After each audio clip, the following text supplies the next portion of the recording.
இது சாதி படம் சொல்றாங்களா உண்மையா? அது இல்லாத ஹியூமன் கைண்டே இல்லை இல்லையா?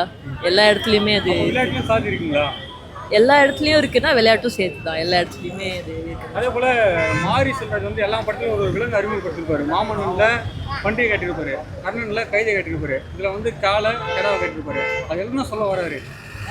நம்ம மாறி சட்டு கேட்போம் அது. எனக்கு என்ன தோணுதுன்னா, படம் உங்களுக்கு எந்த நம்ம மனுஷங்களுக்கு வந்து இந்த பூமியில் எந்த அளவுக்கு இடமும் அக்செப்டன்ஸும் இருக்கோ அதே அளவுக்கு அனிமல்ஸ்க்கும் இருக்குது.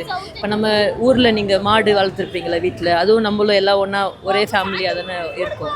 அதை அப்படி தான் ஃபீல் பண்ணுறாரு நான் நினைக்கிறேன். அவர்கிட்ட கேட்டுக்கலாம்.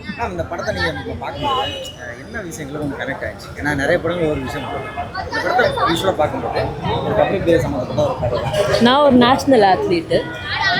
நான் பாதி அந்த ப்ராட்டகனிஸ்ட் கேரக்டரில் நான் இருந்திருக்கேன். அந்த இடத்துல நான் இருந்திருக்கேன். ஒரு பொண்ணாக நான் வந்த இடத்துலேருந்து நான் அதை எல்லாத்தையும் நான் பார்த்துருக்கேன். உங்கள் ஜெயச்சந்திரன் இப்பொழுது மிக பிரம்மாண்டமாக கீழ்கட்டளையில்